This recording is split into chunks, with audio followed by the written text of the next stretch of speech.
I was aware of the governor of Virginia promising freedom to the blacks if they got involved on the British side. Yes, that was Lord Dunmore. Well, tell me about this particular one, which must have been totally separate. Well, what happened was after Lord Dunmore granted this benefit to African Americans, British officials, government and military emulated his effort. And so basically word went forth. If you were enslaved and you would support the British, they would guarantee you your freedom.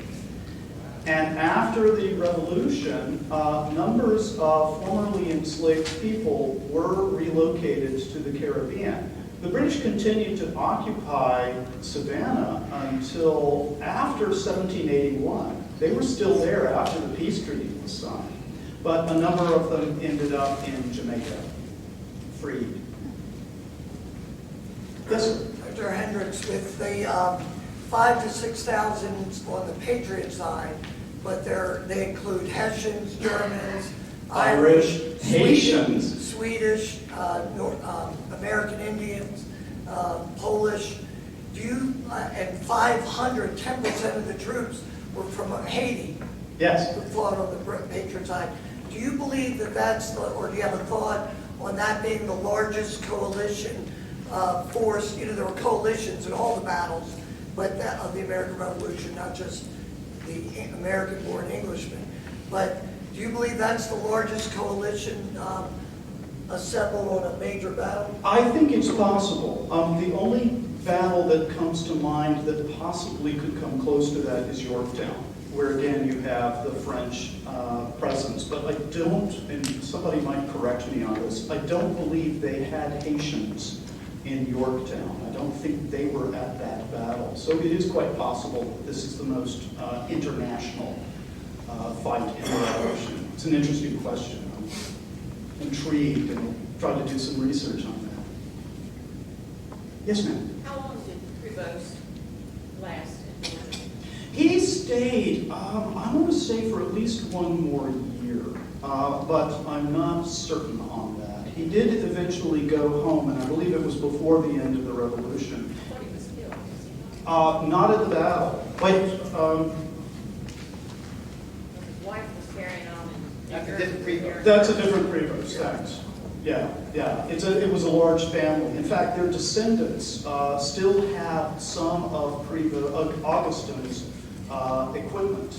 A former student of mine just did some research. He's a documentary filmmaker and went over and met with the descendant and saw some of Prevost's original equipment. But I'm sorry, I don't know for sure. You mentioned that they had dual governments for several years. Yes.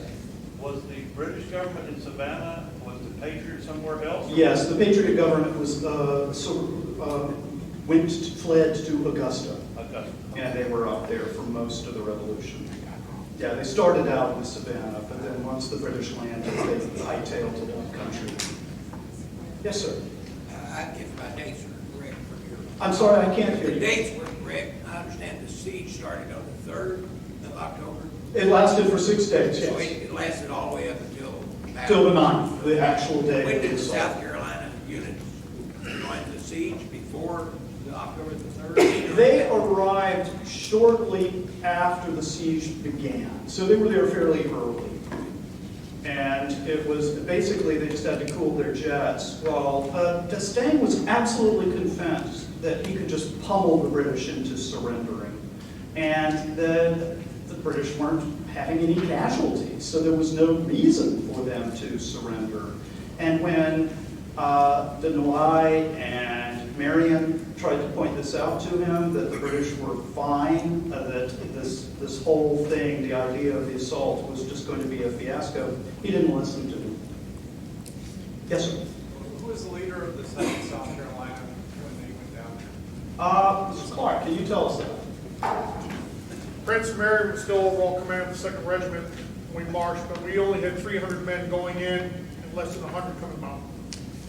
We suffered 75% casualties. Died on or about 300 now. So yeah, Mary was still in command of the regiment. What rank was he? It's nice to have a first-hand account. Lieutenant Colonel.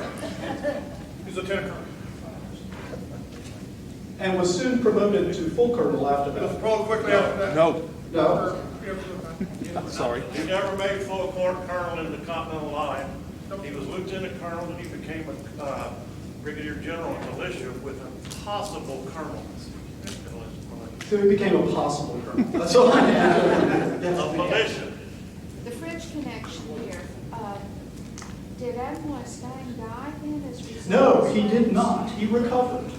He recovered, and as I said, after the revolution, the state granted him 20,000 acres. He never took them up, but he did live. What was his eventual end? I do not know. I don't know what happened to him Well, is he after the that. same as Stein, that the British, I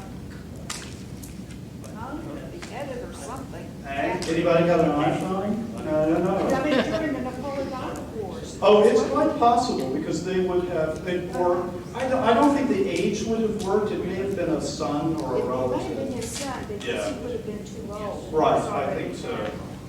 So, yes, ma'am. A question and a comment. Okay. All right. Comment. The Americans started by having colonels command regiments, but because the British didn't do that, it made a problem exchanging prisoners. So they had a rank called Lieutenant Colonel Commandant.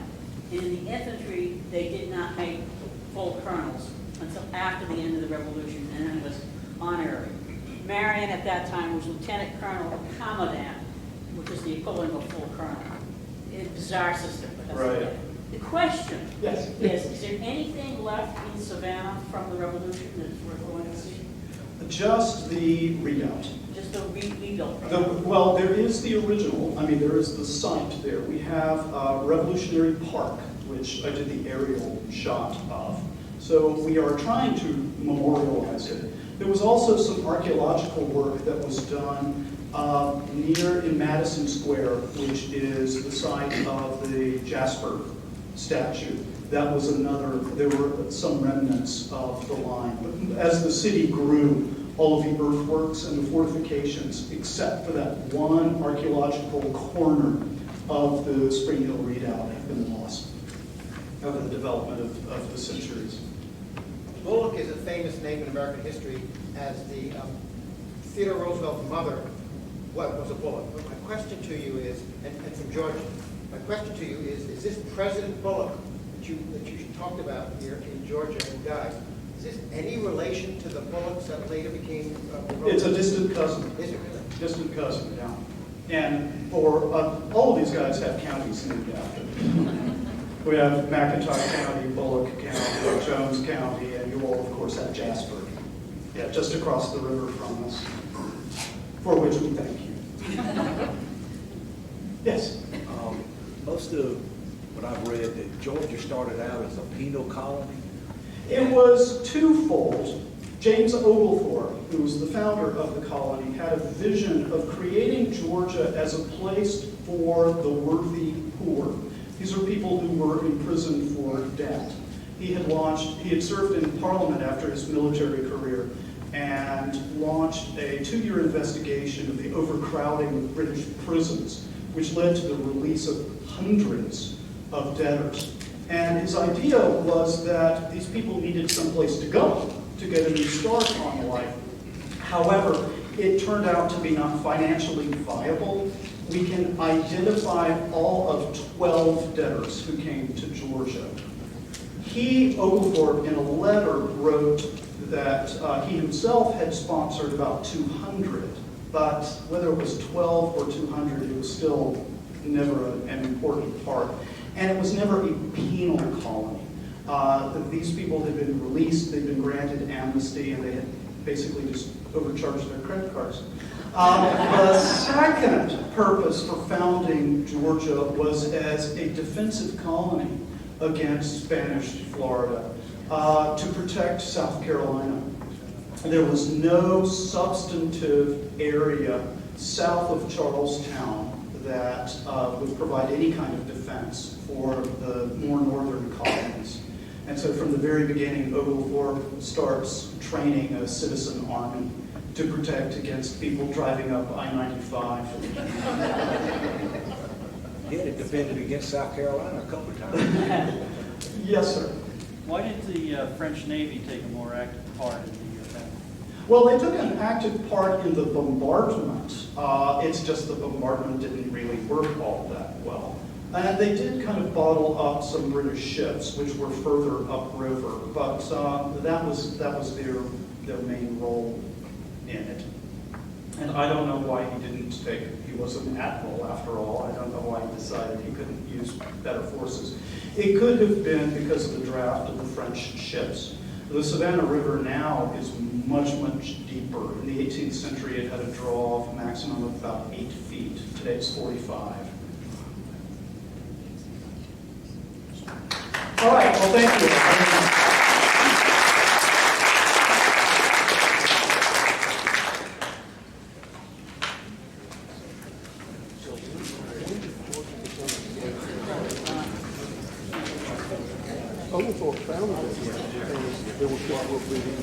Great. Are we on the roll today or on the roll? I learned about 35 years ago when I was told to go to Jungle Target, never to ask too many questions, just do it. I've been directed by the DAR to ask how many here earned Vietnam service medals. Please stand. Please stand. Stand. I'm told to stand up for me. Hip hip!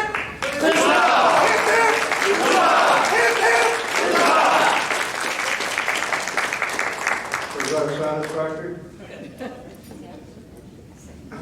Does this give you a little hint?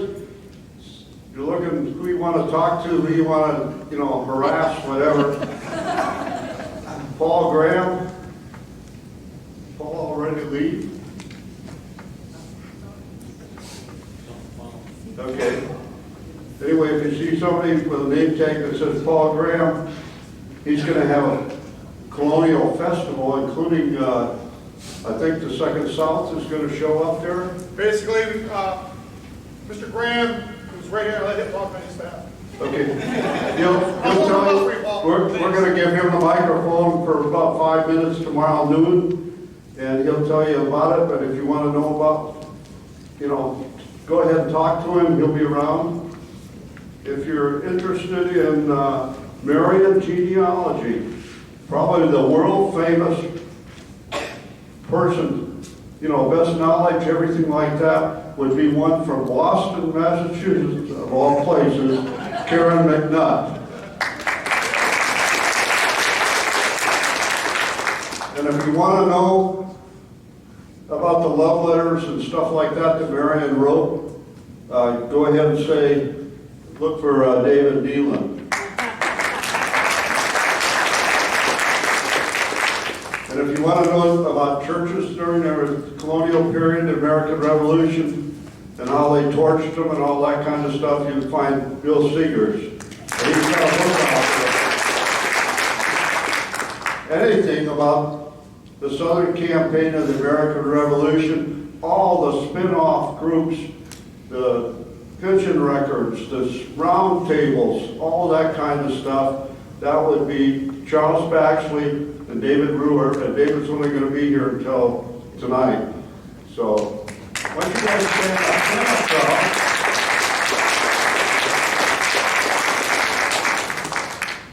When you can't find the answer anywhere else, go there's those two. And J.D. Lewis, he's another go-to guy. He's got troops marching hither and yon by the day in North and South Carolina. So anything like that.